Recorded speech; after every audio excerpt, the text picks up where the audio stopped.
a orar, hermanos.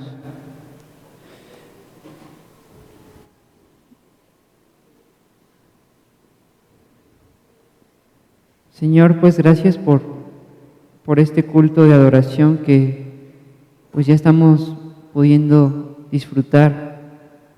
Gracias, Señor, por los cantos, por la lectura de tu palabra, por estar juntos aquí con los hermanos para adorarte, Señor. Y pues ahora, Dios, pues estamos llegando al punto o al tiempo de la predicación. Te rogamos, Señor, que tú quieras obrar. Señor, lo que más importa en este momento es que tú seas exaltado en la santificación, en la edificación de tu pueblo y en la salvación de los que no están en Cristo esta mañana. Y esa es nuestra petición, Señor. Te rogamos que este sermón contribuya a la santificación de todos tus hijos que están aquí. Tú conoces lo que cada uno está sufriendo, viviendo, las luchas que tenemos. Te ruego que este sermón pueda ser de ayuda para eso, para que podamos perseverar, para que podamos crecer y madurar. Y tú conoces, Señor, quién está esta mañana aquí sin conocerte aún. Y nuestro deseo es que este sermón sirva para que esa persona en este tiempo, en este momento de la predicación, pueda pasar de la muerte, Señor, a la vida. Sabemos que es así, que la fe viene por el oír y el oír por la palabra tuya. Sabemos que por la locura de la predicación tú has decidido salvar a los creyentes. Y te rogamos que sea así en esta mañana, que quien no está en Cristo hoy pueda escuchar la voz del buen pastor que llama a sus ovejas. Te pedimos que me ayudes también a mí a ser un mensajero fiel de este texto de tu palabra, que me ayudes a poder expresar con claridad lo que dices tú aquí, que me ayudes, Señor, a predicar pues de una manera pues real, con un corazón que está siendo afectado de verdad por las verdades que se están viendo, y que me ayude, Señor, a que mi anhelo sea servir a mis hermanos, servir a los que están aquí que no te conocen. Te pedimos que tú seas exaltado y que tu gloria pueda ser desplegada, y en particular, Señor, que nos ayudes a ver en estas palabras que escribió el apóstol Pablo la gloria de Cristo. Te lo pedimos en nombre de Jesús. Amén. Bueno, vamos a abrir nuestras Biblias en Filipenses, capítulo 1. Y hoy vamos a estar considerando desde el versículo 12 hasta el versículo 26. Filipenses 1, 12 al 26. Si lo tienen, podemos ponernos de pie para leerlo todos juntos. Dice así la palabra del Señor: quiero que sepáis, hermanos, que las cosas que me han sucedido han redundado más bien para el progreso del Evangelio, de tal manera que mis prisiones se han hecho patentes en Cristo en todo el pretorio y a todos los demás. Y la mayoría de los hermanos, cobrando ánimo en el Señor con mis prisiones, se atreven mucho más a hablar la palabra sin temor. Algunos, a la verdad, predican a Cristo por envidia y contienda, pero otros de buena voluntad. Los unos anuncian a Cristo por contención, no sinceramente, pensando añadir aflicción a mis prisiones, pero los otros por amor, sabiendo que estoy puesto para la defensa del Evangelio. ¿Qué pues? Que no obstante, de todas maneras, o por pretexto o por verdad, Cristo es anunciado, y en esto me gozo y me gozaré aún.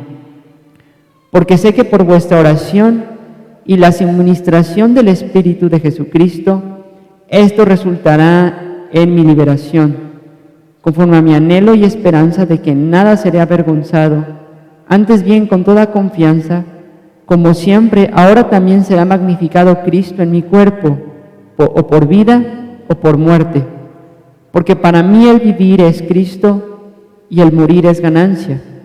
Mas si el vivir en la carne resulta para mí en beneficio de la obra, no sé entonces qué escoger, porque de ambas cosas estoy puesto en estrecho, teniendo deseo de partir y estar con Cristo, lo cual es muchísimo mejor, pero quedar en la carne es más necesario por causa de vosotros. Y confiando en esto sé que quedaré, que aún permaneceré con todos vosotros para vuestro provecho y gozo de la fe, para que abunde vuestra gloria de mí en Cristo Jesús, por mi presencia otra vez entre vosotros. Amén. Podemos sentarnos.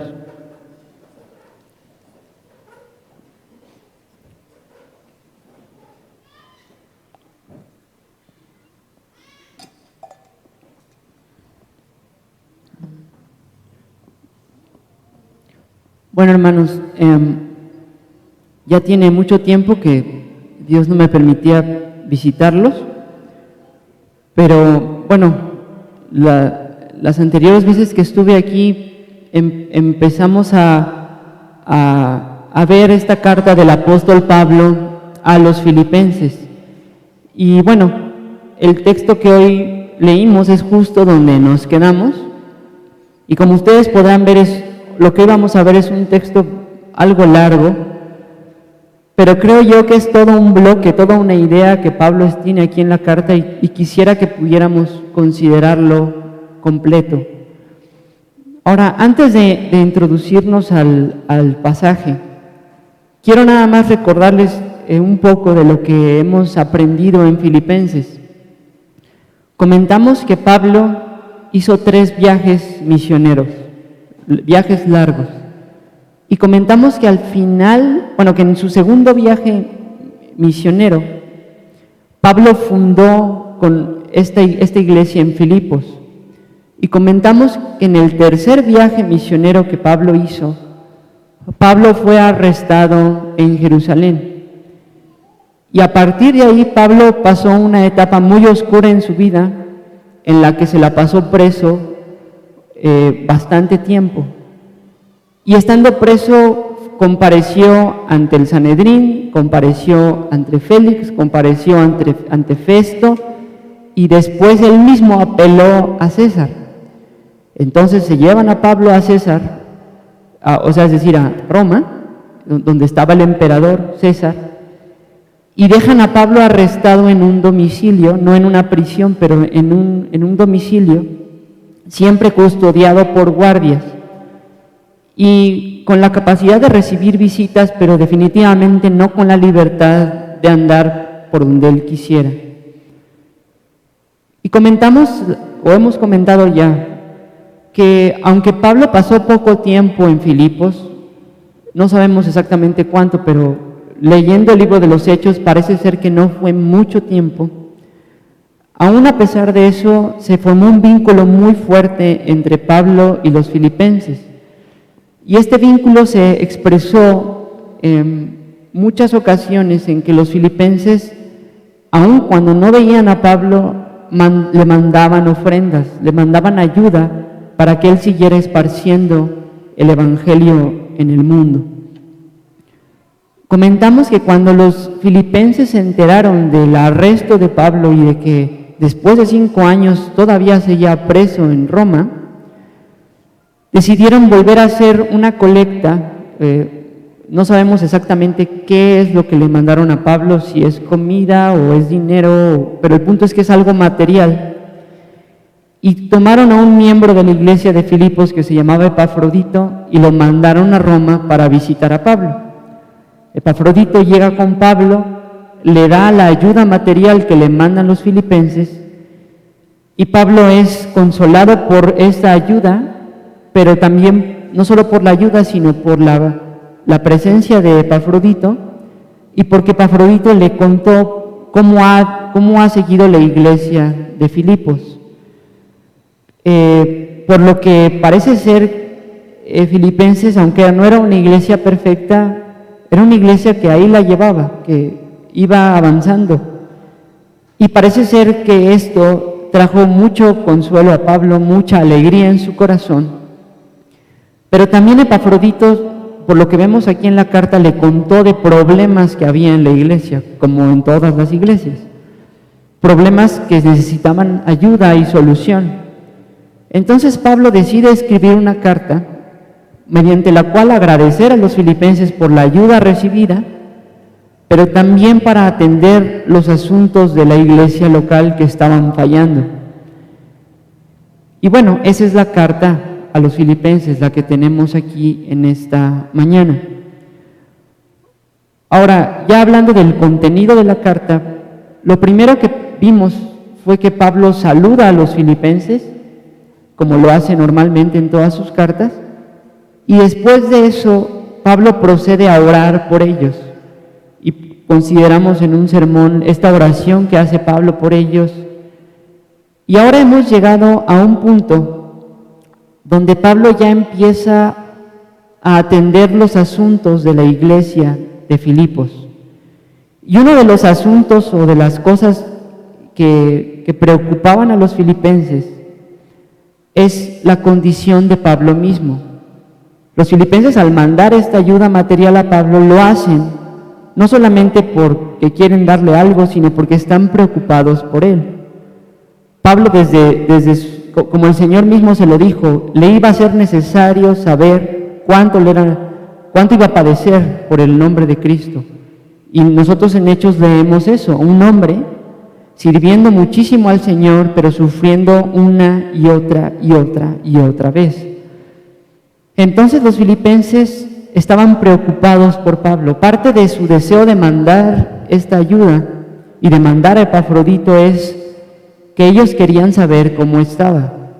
Y probablemente la angustia que ellos tenían era fuerte porque ellos no vivían en tiempos donde existían redes sociales, ¿no? Ni WhatsApp, ni Facebook, ni nada de eso para enterarse en el momento de qué estaba pasando con Pablo. Ellos tenían que esperar días a que los mensajes llegaran de lado a lado.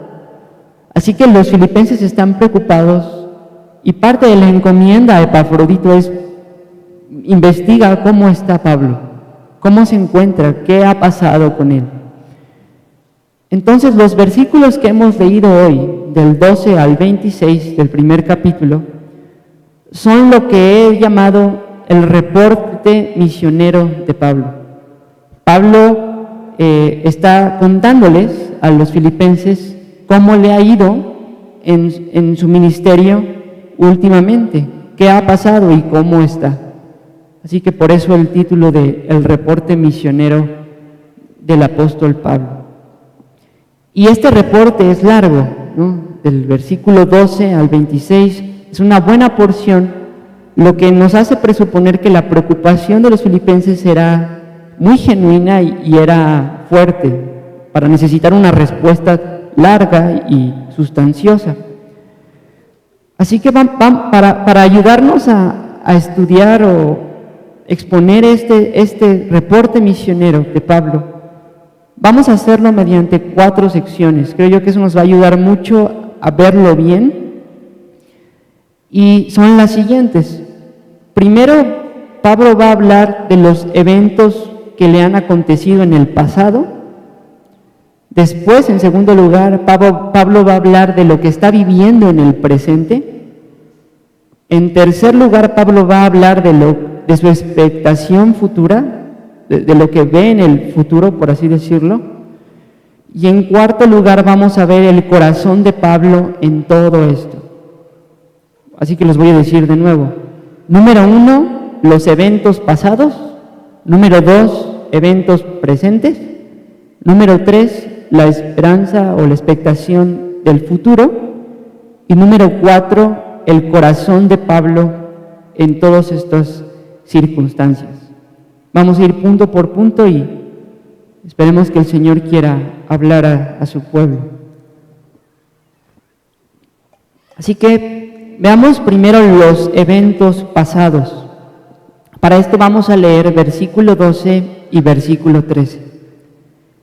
Dice Pablo: quiero que sepáis, hermanos, que las cosas que me han sucedido han redundado más bien para el progreso del Evangelio, de tal manera que mis prisiones se han hecho patentes en Cristo en todo el pretorio y a todos los demás.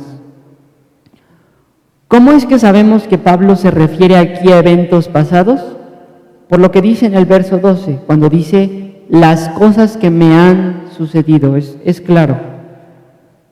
Pablo está aquí, con esa frase, las cosas que me han sucedido, está englobando muy probablemente estos 5 años en los que lleva preso.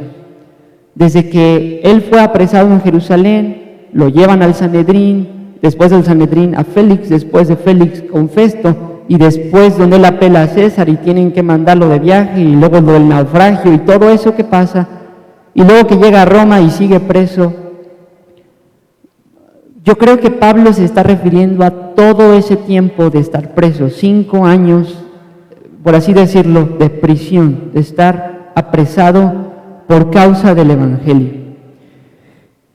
Y es lógico, hermanos, que los filipenses estén preocupados, ¿no? ¿Por qué? Porque vimos en la oración de Pablo por los filipenses, vimos que los filipenses y Pablo tenían comunión en el Evangelio, tenían un interés común en que el Evangelio corriera por todo el mundo.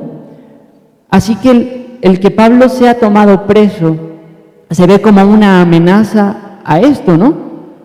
Porque todos estamos de acuerdo que Pablo es el hermano que más trabajó en la iglesia primitiva, más que Pedro, más que Jacobo, más que todas las columnas, como él dice, de Jerusalén. Pablo trabajó más que todos ellos por la gracia de Dios. Entonces el hecho de que el apóstol más activo sea apresado parece ser una puerta cerrada. Parece indicar que el Evangelio ya no va a correr con la misma fuerza, con el mismo ímpetu, con el mismo ritmo y la misma constancia. Y definitivamente los filipenses, al tener comunión, como dice Pablo, en el Evangelio con él, seguramente se dolieron y dijeron, ¿y ahora qué va a pasar? Sin Pablo, el misionero, el apóstol, pastor misionero, que va de aquí para allá, que lo azotan y se vuelve a levantar, ¿qué va a pasar? Sin Pablo, ¿qué va a pasar con las iglesias? ¿Qué va a pasar con el mundo que no va a escuchar, ¿no? Y la respuesta que Pablo da aquí es muy interesante, porque Pablo dice aquí que sus prisiones o las cosas que le han sucedido, como dice en verso 12, lejos de ser una puerta cerrada para el Evangelio, vean como dice en verso 12, han redundado más bien para el progreso del Evangelio. Y uno dice, pero ¿cómo? ¿Cómo es que el apóstol más activo, cómo es que si lo apresaron, ahora el Evangelio corre más y progresa más, si él no se puede mover de donde él está y no puede pararse en una plaza y predicar al aire libre y no puede ir a las sinagogas de aquí para allá? ¿Cómo funciona esto? Bueno, el verso 13 dice, de tal manera que mis prisiones se han hecho patentes en Cristo en todo el pretorio y a todos los demás. Aquí Pablo dice que sus prisiones se han hecho patentes o evidentes a todo el pretorio. Y cuando él dice esto del pretorio, él se refiere a la guardia imperial del Imperio Romano. Sabemos, hermanos, que Pablo no era custodiado por un solo soldado, sino que los soldados se turnaban, ¿no? O sea, no sé, un día le toca a tal soldado, otro día a otro soldado, y así por 5 años, ¿no? Entonces, lo que podemos ver aquí es que Pablo, lejos de perder el tiempo y sentir compasión de él en medio de estar preso, Pablo lo que se puso a hacer es predicarles el Evangelio a los soldados, a la guardia imperial. De tal manera que a todo el pretorio, toda la guardia imperial, le fue evidente, dice aquí, sus prisiones en Cristo. Todo, se corrió seguramente el rumor entre todos los soldados: oye, ¿ya hablaste con Pablo? ¿Ya escuchaste lo que dice de el Señor Jesucristo? Seguramente el Evangelio empezó a correr así. Los soldados seguramente los guardias se asombraban al ver un hombre sufriendo tanto, pero a la vez con un gozo firme y con una determinación firme de seguir a su Señor en cualquier circunstancia. Y al ver quizás las visitas que recibía Pablo y las cosas que él comentaba con sus visitantes, seguramente estos soldados, estos guardias, estaban asombrados de nunca haber visto un preso así, ¿no? Entonces, lo que es impresionante es que Pablo, lejos de deprimirse y decir: yo ya no sirvo, aquí preso, ya no hay para mí ministerio, Pablo sigue siendo, como lo dijo en versículo 1, un siervo de Jesucristo, un esclavo de Cristo. Y en esta circunstancia donde el Señor lo puso, allí se puso a servir, soldado por soldado, guardia por guardia, predicándoles y mostrándoles una buena conducta, ejemplo del Evangelio de Cristo. Así que Pablo lo que les está diciendo es: no se preocupen, filipenses, por lo que me ha pasado, no se preocupen por estos 5 años. No está negando que ha sufrido, porque claramente se refiere a sus prisiones, y todos estamos de acuerdo que la prisión en cualquier de sus formas no es agradable. Pero Pablo les está diciendo: el Evangelio sigue corriendo, hermanos. Ya no estoy quizá en las plazas, ya no estoy en las sinagogas, no estoy quizás ahorita ante alguien importante en este momento quizás, pero estoy predicando el Evangelio a toda la guardia imperial.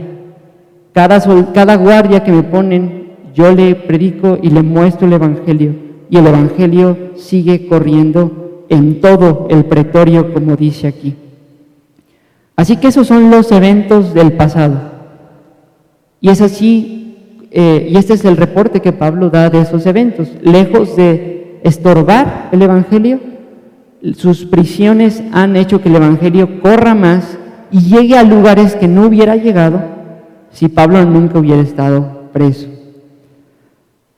Bueno, esos serían los eventos pasados. Ahora vamos a nuestro segundo punto, que es los eventos presentes. Y para eso vamos a leer verso 14 al 18.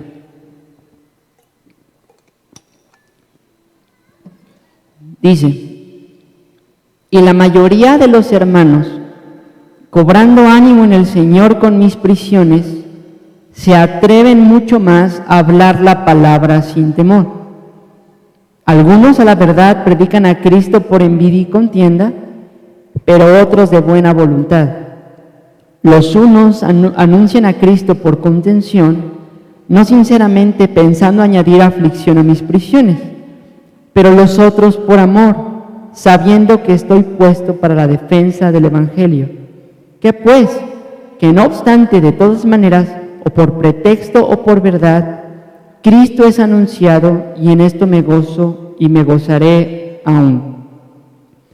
Ahora, ¿por qué decimos que estos son eventos presentes y no pasados? Bueno, porque los verbos en esta sección no están en pasado. Por ejemplo, el verso 14, que dice que la mayoría de los hermanos se atreven mucho más a hablar, ¿no? No dice se atrevieron, sino Pablo habla como algo que está pasando continuamente mientras él está preso. Entonces, lo que Pablo nos dice aquí es que no solamente sus prisiones han hecho que él predique el Evangelio a la Guardia Imperial, sino está diciendo que mientras él está preso, sus prisiones han hecho que otros hermanos fuera de la prisión, en el día a día, se hayan levantado a predicar el Evangelio. Y Pablo distingue aquí dos grupos de personas, unos que predican con buenos motivos, buenas intenciones, y otros que no lo hacen con buenas intenciones. Y a veces quizá podríamos pensar, Pablo está refiriéndose a creyentes y a falsos maestros, ¿no? O algo así. Pero si conocemos bien a Pablo, hermanos, sabemos que este lenguaje no es el lenguaje que Pablo usa con falsos maestros. Cuando Pablo lidia con herejías, con falsos maestros, con falsos hermanos, habla en un lenguaje muy fuerte, como en la carta a los Gálatas, ¿no? Y la manera en la que él se refiere aquí y el contentamiento que Pablo tiene a pesar de las malas intenciones de estas personas, nos hace concluir que no está Pablo hablando aquí de hermanos y falsos maestros, sino yo creo que Pablo se refiere aquí a ambos grupos como hermanos que están predicando el Evangelio verdadero, por eso él se puede gozar. Pero aquí el punto es que hay intenciones diferentes.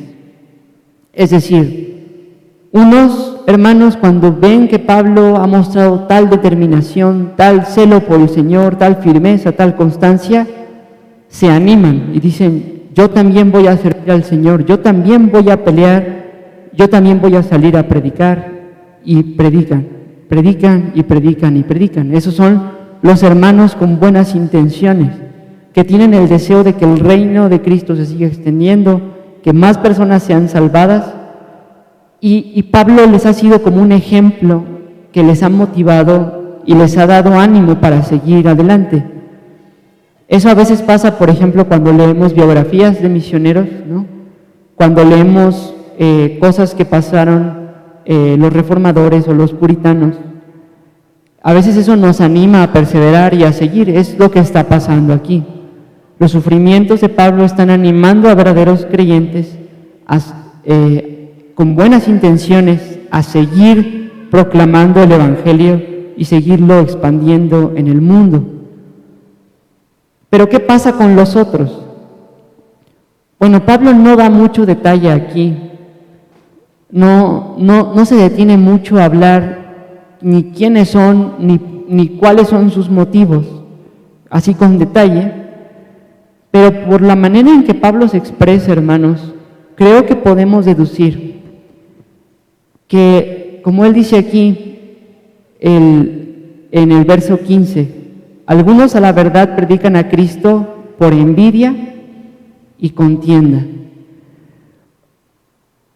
Curiosamente, hermanos, esto no solo ha pasado en los tiempos de Pablo, sino que es bien sabido, hermanos, que aún en nuestros días, quienes predican el Evangelio luchan con estas dos cosas, con la envidia y con la contienda. Y uno dice, ¿a poco sí? Sí. Predicar, por un lado, es un privilegio y es hermoso poder anunciar la palabra de Dios, pero a veces pasa, hermanos, incluso entre hermanos genuinos, que por el pecado que todavía hay en el corazón, que empiezan a surgir celos de que el otro hermano predica mejor que yo, el otro hermano tiene más conocimiento que yo, o tiene una voz más fuerte, o Dios lo usa sencillamente más que a mí. Y eso empieza a despertar a veces envidias y contiendas entre predicadores. Pasa hoy, tristemente, y parece ser que estaba pasando en tiempos del apóstol. Y a veces, aunque el mensaje que se da es el correcto, por eso Pablo se puede gozar, las intenciones de los predicadores ya no son las correctas. Ya no es, quiero que la gente sea salva, quiero que los creyentes sean edificados, sino es, quiero ganarle al otro predicador. Quiero que mi predicación sea más atractiva para ellos. En estos tiempos sería, quiero más likes en Facebook, o que mi video de YouTube sea más publicado, o que mis libros, algunos los que escriben libros, se vendan más que los del otro. Y es horrible, hermanos, pero pasa. Y bueno, eso es lo que parece ser que está pasando aquí, que el Evangelio sigue anunciándose fuera de la prisión por hermanos genuinos con buenas intenciones y por hermanos genuinos que están luchando y teniendo conflicto con su envidia y con contienda, con el orgullo de ser vistos, de buscar la gloria personal, buscar su propio nombre, su propio reconocimiento. Y lo que es muy interesante, hermanos, es que Pablo no se deprime por esto. Pablo no dice, pues ya, ya ni modo, y se suelta a llorar, sino como él sabe que son hermanos genuinos ambos grupos, y que ambos grupos están hablando la verdad. Pablo dice en el verso 18, ¿qué pues? Que no obstante, de todas maneras, o por pretexto o por verdad, Cristo es anunciado, y en esto me gozo y me gozaré aún. Definitivamente esta situación, esta rivalidad entre predicadores no está bien. Pero Pablo dice, bueno, por lo menos el Evangelio se está anunciando, por lo menos personas siguen escuchando, y en eso me gozo. Así que podemos ver aquí que no solo en los eventos pasados Pablo ha podido predicar el Evangelio, y no solo los eventos pasados no han sido un estorbo para él ni para el Evangelio, sino que también esta situación presente de los dos tipos de predicadores que se están levantando, eso tampoco ha cerrado las puertas para que el Evangelio se extienda en el mundo, sino que al contrario, aún en medio de esos pecados y en medio de esas luchas de envidia y orgullo y todo eso, dice Pablo, Cristo es anunciado, y en eso me gozo y me gozaré aún, me seguiré gozando. Así que esos son los eventos presentes que Pablo está viviendo cuando él está dictando esta carta para mandarla a los filipenses. Vamos ahora a nuestro tercer punto, que es la expectación del futuro. Y esta sección es un poco más larga. Vamos a leer del versículo 19 hasta el final, versículo 26. Dice Pablo, porque sé que por vuestra oración y la suministración del Espíritu de Jesucristo, esto resultará en mi liberación, conforme a mi anhelo y esperanza de que en nada seré avergonzado, antes bien con toda confianza, como siempre, ahora será magnificado Cristo en mi cuerpo, o por vida o por muerte, porque para mí el vivir es Cristo y el morir es ganancia. Mas si vivir en la carne resulta para mí en beneficio de la obra, no sé entonces qué escoger, porque de ambas cosas estoy puesto en estrecho, teniendo deseo de partir y estar con Cristo, lo cual es muchísimo mejor, pero quedar en la carne es más necesario por causa de vosotros. Y confiando en esto, sé que quedaré, que aún permaneceré con vosotros, para que vuestro provecho y gozo de la fe, para que abunde vuestra gloria de mí en Cristo Jesús por mi presencia otra vez entre vosotros. Entonces, hermanos, después de hablar de los eventos que han pasado en el pasado y de lo que está pasando en el presente, Pablo ahora procede a hablar de la expectación que él tiene del futuro, de lo que va a venir después. Y pues realmente lo que podemos ver aquí es que Pablo, por un lado, pues tiene realmente dos opciones que le pueden suceder.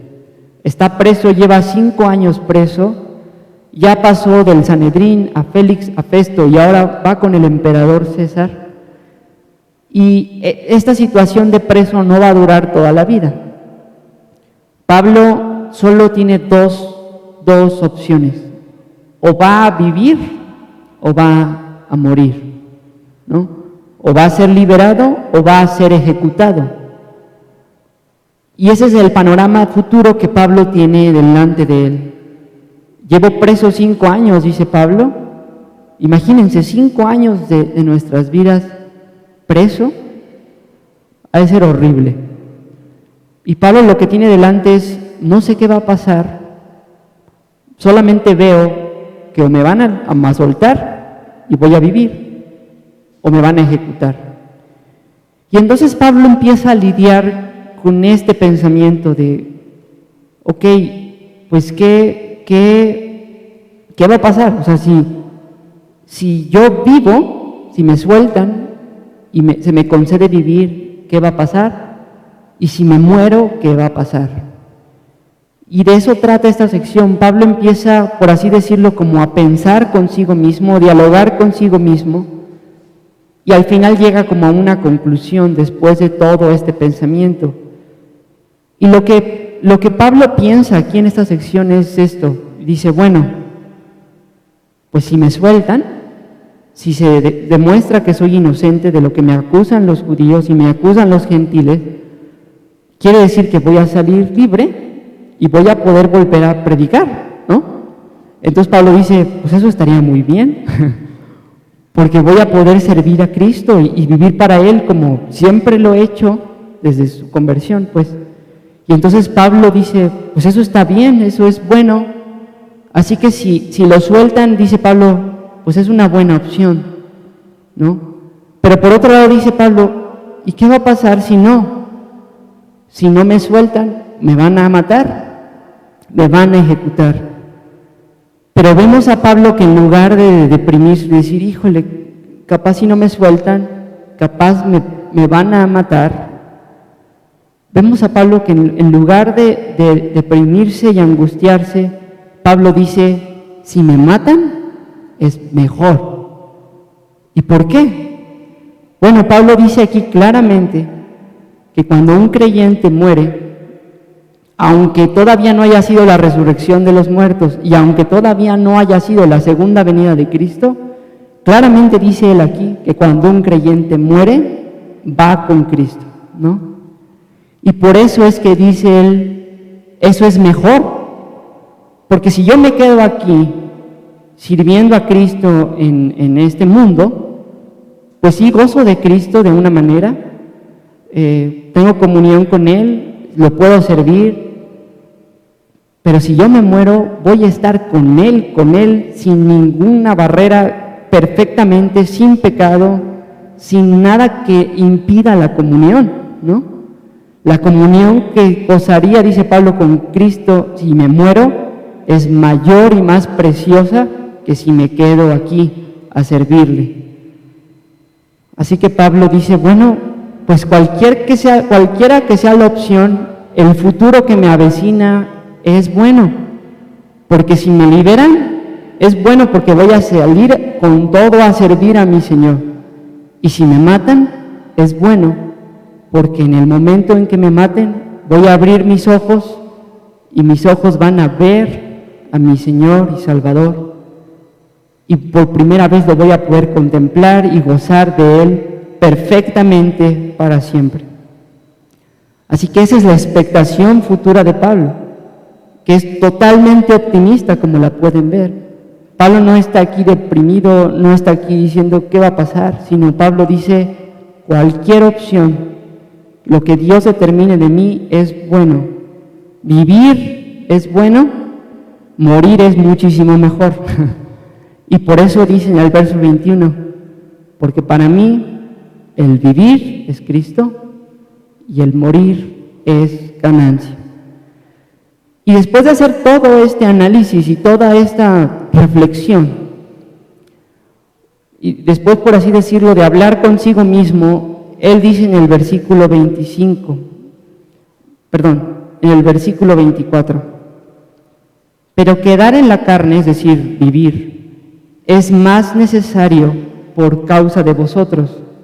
Y confiado en esto, sé que quedaré, que aún permaneceré con vosotros para vuestro provecho y gozo de la fe, para que abunde vuestra gloria de mí en Cristo Jesús por mi presencia otra vez entre vosotros. Entonces Pablo concluye este dilema consigo mismo, por así decirlo, diciendo, ok, aunque es mejor morir, yo sé que hay mucha necesidad todavía aquí, particularmente con la iglesia de Filipos, pero muy probablemente en su mente estaban todas las demás. Y dice Pablo, confiado en eso, confiado en que hay mucho trabajo por hacer, confiado en que hay mucha necesidad todavía de extender el reino de Dios, dice Pablo, sé que quedaré.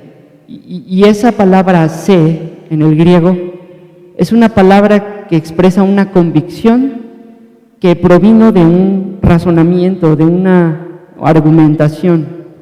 Entonces eso es lo que está pasando. Pablo examina el panorama, examina cómo están las iglesias, lo que le informan y dice, yo creo que Dios me va a liberar, yo creo que el Señor me va a soltar, ¿no?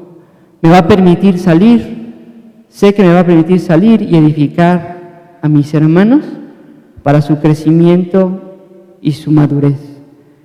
Y Pablo, de hecho, hermanos, tenía razón, porque después de un tiempo Pablo fue soltado de esta prisión o de este estado de estar preso en Roma, un poco de tiempo, no mucho, pero sí Pablo fue soltado, pudo volver a servir abiertamente, pero otra vez lo volvieron a agarrar y esa vez sí lo mataron. Entonces estamos ya en los últimos años de vida del apóstol, pero él tenía razón. Dios le iba a dar una ventana abierta un poquito más, y ese poquito más definitivamente lo aprovechó. Entonces, hermanos, esa es aquí la expectación que Pablo tiene del futuro. Dice Pablo, si me sueltan, voy a vivir para Cristo como lo sigo haciendo aquí preso. Si me matan, voy a estar con Cristo para siempre. Pero sé que por la necesidad Dios me va a soltar y eso es lo que sucedió. Así que esa es la expectación que Pablo tiene de los eventos futuros.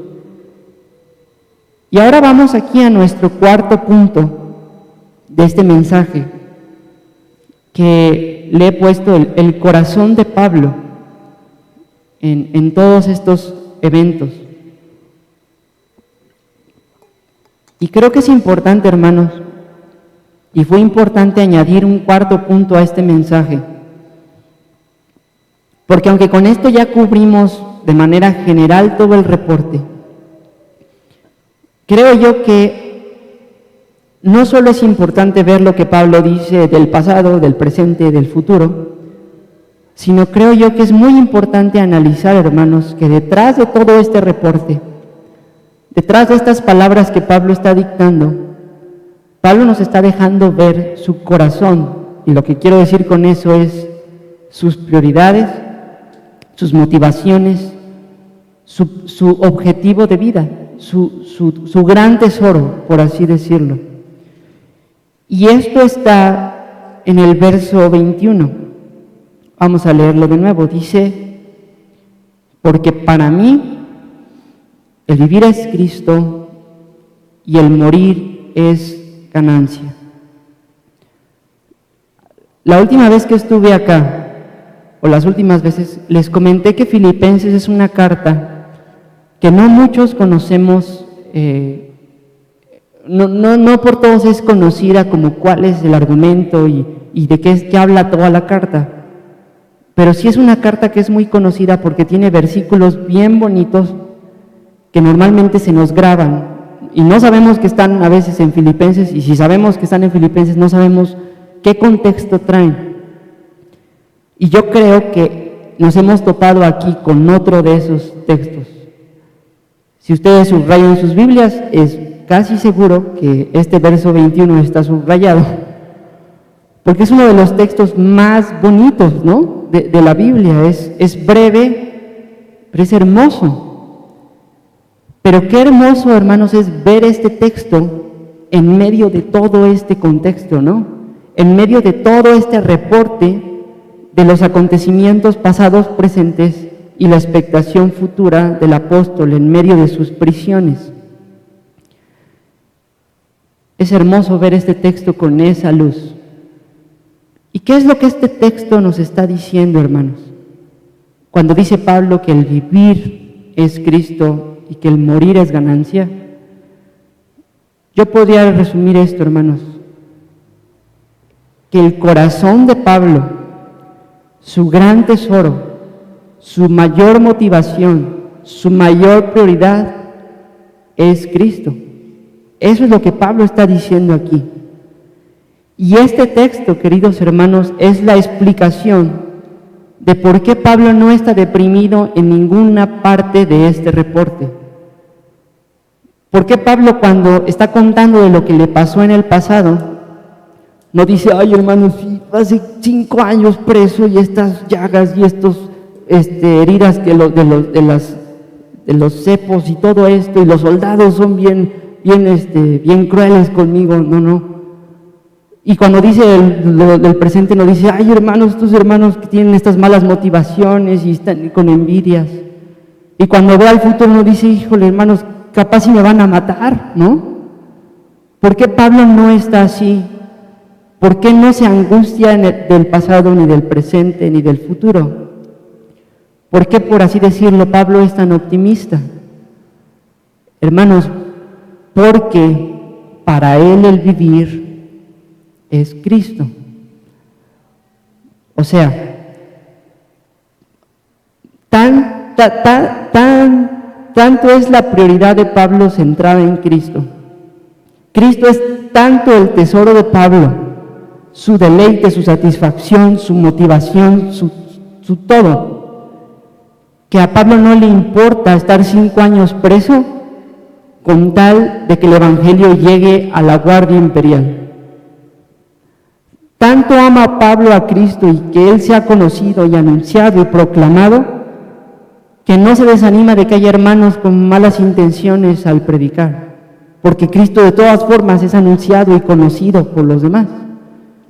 Y tanto ama Pablo a Cristo y tanto lo desea y tanto lo disfruta, que el pensar en morir no lo ve como una tragedia, sino, como dice el verso 21, como la mayor ganancia, hermanos. Y por eso le puse a este punto el corazón de Pablo.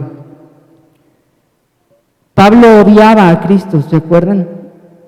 Perseguía a la iglesia y Cristo se para enfrente, ¿no? Dice, Saulo, ¿por qué me persigues? Pablo dice que respirando amenazas, dice la Biblia, respirando amenazas y muerte, ¿no? Pero ¿qué pasó? Camino a Damasco, el Señor soberano cambió su corazón. De un corazón de piedra que respiraba amenazas y muerte, duro, insensible, cambió a un corazón humillado y para el cual Cristo llegó a ser su todo. Y ahora su vivir se volvió Cristo. Todo se volvió Cristo para él. Más adelante en la carta Pablo va a decir esto de otra forma, pero el punto, hermanos, es que en este reporte no solo estamos leyendo como un noticiero del periódico, no, estos son los eventos, que sabe qué, no, estamos viendo aquí un reporte donde el corazón de Pablo, sus motivaciones, su tesoro, sus prioridades están como destilando de las páginas, ¿no? de estas letras. Cristo, hermanos, para Pablo llegó a ser todo. Y por eso Pablo no está deprimido. Y si quisiéramos resumir todo el reporte ante la pregunta de los filipenses, ¿cómo estás, Pablo? Pablo diría, estoy muy bien. Muy bien, ¿por qué? Porque Cristo es anunciado en la guardia imperial, Cristo es anunciado afuera de la prisión, y porque si me matan voy a estar con Él para siempre. Y si me sueltan voy a seguir predicando a Cristo. Por eso estoy muy bien. Porque para mí el vivir es Cristo. Así que esto es glorioso, definitivamente. Pero bueno, hermanos, este es el reporte de un apóstol, de un hombre. Y ahora lo que tiene que venir a nuestra cabeza es la pregunta de, bueno, ¿y qué de nosotros, no? ¿Qué tiene que ver este reporte tan precioso, tan glorioso con creyentes como nosotros que vivimos en este año 2022? ¿Qué tiene que ver? Bueno, hermanos, tiene todo que ver. ¿Por qué? Porque las Escrituras nos dicen, hermanos, que no solamente a Pablo le cambiaron el corazón de piedra por uno de carne. De hecho, las Escrituras nos dicen que es a todos los miembros del nuevo pacto, a todos los que están en Cristo, se nos ha quitado este corazón de piedra y se nos ha dado un corazón de carne. A todos los que estamos en Cristo se nos han librado de los ídolos, ¿no? Se nos ha librado de la vana manera de vivir con la que vivíamos. Se nos ha librado del curso de este mundo que va, como dice Pablo, conforme al príncipe de la potestad del aire, con los hijos de desobediencia. Esta realidad, hermanos, esta motivación, este deleite y estas prioridades que Pablo tiene aquí no son exclusivas de él. Como lo vimos en su tiempo en el primer versículo de la carta, no solo Pablo es siervo de Jesucristo, sino todos los creyentes fuimos liberados de la esclavitud del pecado y hechos esclavos de Cristo. Todos. Todos, hermanos, para todos nosotros este verso 21 es realidad. Para todo creyente el vivir es Cristo y el morir es ganancia. Ahora quizá tú digas, pero quizá te pasa como a mí. Yo leo lo que está viviendo Pablo y comparo mi vida con la de Pablo y dices, ¿de verdad? ¿De verdad tengo esta motivación, estas prioridades y este tesoro como él? Es difícil, ¿no? Al compararnos con Pablo, es muy probable que como creyentes nos desanimemos y digamos, no sé si tengo esta motivación, estas prioridades, este corazón. Y la respuesta a ese interrogante, hermanos, es que todos los creyentes tenemos un nuevo corazón. Todos los creyentes hemos sido cautivados por Cristo, pero todos los creyentes tenemos que madurar. Y este hombre que está escribiendo esto definitivamente es y ha sido uno de los creyentes más maduros de toda la historia del cristianismo. Pero ¿a qué quiero ir con esto, hermano? Que tú, si realmente estás en Cristo, como yo, aunque nos veamos muy chiquitos al lado de Pablo, si examinamos con sinceridad, tú y yo vamos a encontrar que quizá este deseo en Pablo es un gran árbol, ¿no? Con grandes ramas y grandes frutos, y quizá tú ves una semillita o una plantita chiquita. Bueno, aunque sea una plantita chiquita o una semillita, es real. Todos los creyentes, para todos nosotros el vivir es Cristo. En el fondo de nuestro corazón, en medio de nuestras luchas, tentaciones, caídas, torpezas, etcétera, tiempos de oscuridad, sufrimientos, enfermedades, en medio de todo eso y a pesar de todo eso, todo creyente tiene en el centro de su prioridad, de sus afectos, de su deleite, a Cristo. Todos. Y si tú profesas estar en Cristo y esto que digo es totalmente desconocido para ti, así totalmente desconocido y ni siquiera una semillita ves, sí es dudosa la profesión, ¿no?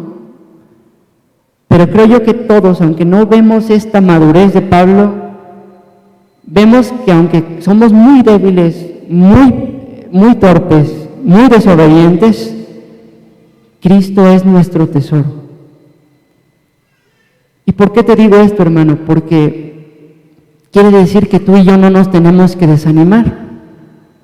Si tú ves esta semillita, que es imposible que esté en ti más que por la obra de la gracia de Dios, lo que tú y yo podemos hacer es recordar lo que vimos hace mucho tiempo en el versículo 6 del capítulo 1. El que comenzó en vosotros la buena obra, la perfeccionará hasta el día de Cristo. Y con esa persuasión, hermano, lo que tú y yo tenemos que hacer es rogar a Dios: Señor, quiero llegar a esta madurez.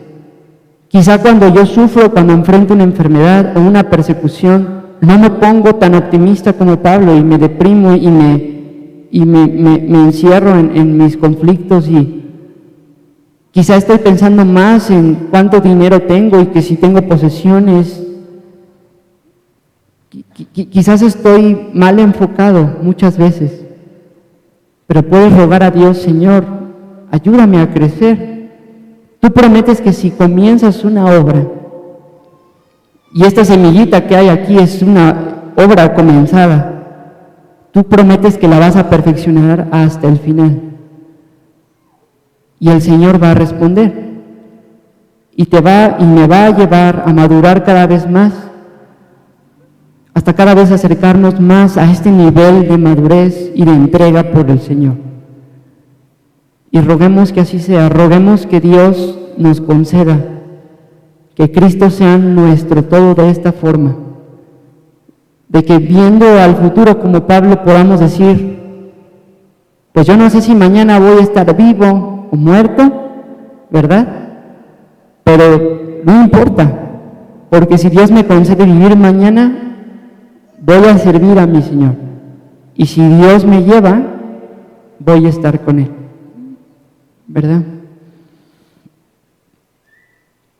Ahora, eso es lo que este pasaje puede darnos como aplicación a nosotros los creyentes. Pero ¿qué podemos decir de los que hoy están entre nosotros y no son salvos? ¿Cómo les aplica este texto que hoy acabamos de ver? Bueno, tenemos que decir algo, hermanos, como lo dije hace rato.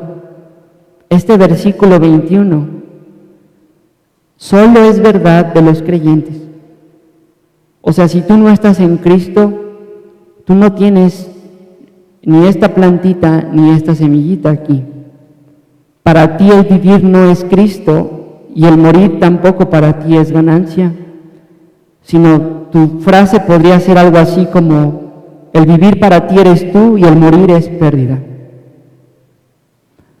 La Biblia dice que eso es verdad de todos los inconversos. Todos los inconversos, los que no están en Cristo, no viven para Cristo. Cristo no es su tesoro, Cristo no es su deleite, su placer, su prioridad. Su tesoro está en ellos. Ellos son su ídolo más grande. Ellos han querido reemplazar a Dios, ¿verdad? Y hacerse el centro de sus vidas. Y si tú no estás en Cristo, tú te has hecho tu propio ídolo. Tú eres el centro de tu vida, de tus decisiones, de tus pensamientos, de tus esfuerzos, todo lo que haces. En lugar de amar a Dios con todo tu corazón, alma, mente y fuerzas, como lo vimos en Deuteronomio 6, tú buscas amarte a ti mismo con todo tu corazón, alma, mente y fuerzas. Buscas servirte a ti mismo, exaltarte a ti mismo. Ese es el vivir para ti. Pero para la persona que vive así, como lo dije, el morir no es ganancia. Porque la persona que muere así, sin Cristo, no muere para estar con Cristo para siempre, sino muere para quedarse con su pecado para siempre. Muere para quedarse con su ídolo para siempre, como un ancla pesada a la que el impío se abraza y lo hunde hasta el fondo del mar. Así pasa con el inconverso. Se aferra al ancla de su propia idolatría hacia sí mismo, de servirse a sí mismo, de no querer vivir para Cristo, y esa ancla lo lleva al fondo del infierno. a tener la peor de las pérdidas. Porque, queridos hermanos, Pablo aquí perdió su libertad, ¿no? Está preso. Pero esa pérdida no es pérdida realmente. La peor pérdida es perderse la eternidad de la comunión con Dios y quedarse, como dice Pablo, sin esperanza y sin Dios en el mundo. Quedarse en lugar de con el amor y el favor de Dios, con la ira, el desprecio, la maldición y el enojo de Dios. Esa es la peor pérdida. Y esa es tu condición si no estás en Cristo. Y esa era la condición de Pablo, ¿no? Pablo, cuando salió de Jerusalén camino a Damasco, como lo dije, respiraba, dice la Biblia, amenazas y muerte. Estaba celoso de Esteban, ¿no? Celoso de la erudición con la que hablaba, consintió con que lo apedrearan. Estaba lleno de ira, de odio, porque que él era un fariseo muy estricto, lleno de legalismo, lleno de alabanza para sí mismo. Como Cristo dijo, esos fariseos eran hipócritas, que buscaban la alabanza de los hombres, orando en las esquinas, mostrándole a los hombres que ayunaban con sus caras todas tristes y todo eso. Así era Pablo, hermanos. Pablo era así. Era un fariseo centrado en sí mismo, viviendo para sí mismo y en contra de Cristo. Pero ¿qué pasó? Camino a Damasco, por gracia de Dios, pudo ver la gloria de Cristo y su corazón cambió. Se arrepintió de sus pecados y puso su fe en Cristo. Miró a Cristo como más precioso que todo lo demás y dio la espalda, como dice más adelante en Filipenses, a todo lo demás como basura. Todo lo demás, todo su renombre, toda su reputación, todo su pecado. Pablo dijo, esto es basura, no sirve para ganar a Cristo. Y querido amigo, esa puede ser tu experiencia hoy. Si tú te arrepientes de vivir para ti mismo, si tú te arrepientes de estar en rebelión contra Dios y tú pones tu fe en que Cristo, siendo Dios, se hizo hombre, guardó, como lo vimos en Deuteronomio 6, la ley de Dios perfectamente, y después de guardar perfectamente la ley de Dios, sufrió el castigo que nosotros merecíamos por ser idólatras, y después venció el pecado, resucitando de los muertos, y ascendió al cielo y fue exaltado sobre todas las cosas. Si tú te arrepientes y pones tu confianza en Él, este texto puede ser verdad para ti. En un instante, no tienes que hacer algo en particular, es decir, contribuir en algo en particular. No tienes que esforzarte más por obedecer al Señor. No tienes que esforzarte por tú vencer tu idolatría. Tienes que confiar en que Cristo ya pagó y ya venció y que es el único que puede salvarte. Y en el momento en que tú ves que este Cristo te salva por esa gracia y ese amor, Cristo te cautiva. Cuando eres, como dice Cristo, al que mucho se le perdona, mucho ama, eso es lo que pasa. Cuando ves cuán grande es tu idolatría, tu pecado, y cuán grande es su perdón en Cristo, y su libertad que nos da en Cristo, Cristo llega a ser nuestro vivir, y nuestro morir, y nuestro todo. Así que si tú no estás en Cristo, mi mensaje para ti es, no intentes hacer lo que Pablo hacía, no vas a poder. Te vas a frustrar porque estás esclavizado a vivir para ti. Necesitas arrepentirte de esa idolatría y confiar en Jesús, confiar en lo que Él ha hecho, y entonces y solo entonces podrás ser perdonado, ser libre y poder vivir, poder decir con todos nosotros que estamos en Cristo, que para ti el vivir es Cristo y el morir es ganancia. Amén. Vamos a orar.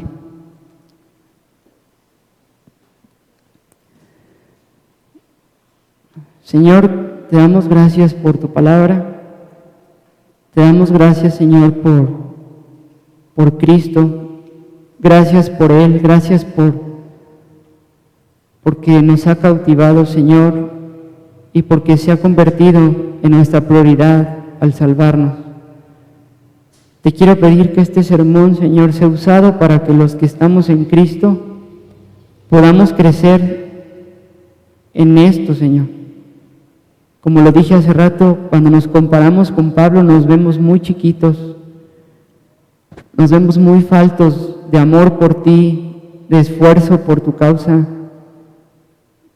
Pero Señor, todo creyente genuino, si se examina con sinceridad, encontramos que en medio de luchas, tentaciones y caídas, nuestro corazón ha cambiado y tú eres realmente lo que más disfrutamos.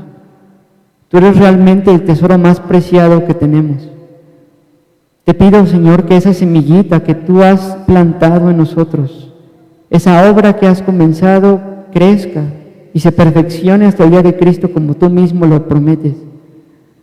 Concédenos, Señor, por favor, llegar a este tipo de madurez que vemos aquí con Pablo, para que nuestra vida pueda estar enfocada en vivir para Cristo y no temamos el futuro, sino que si vivimos, vivamos para Él, y si morimos, estemos contentos de saber que lo encontraremos en nuestra muerte. Y Señor, te pedimos por los que no son salvos, que están aquí. Te ruego que tú quieras aplicar tu palabra a ellos, y te ruego que ninguno de ellos intente cambiar por sí mismo, contribuir por sí mismo a esto, sino que se arrepientan y pongan su confianza en Cristo, Señor. Te rogamos, Cristo, que quieras hacer lo mismo que hiciste con Pablo en Damasco hoy, cambiando ese corazón de piedra por uno de carne y concediéndole a alguien que toda su vida ha estado en oposición hacia ti, por primera vez ver que tú eres precioso y que todo lo demás es basura. Te lo rogamos porque tú solo puedes hacerlo y te lo pedimos en nombre de Cristo. Amén.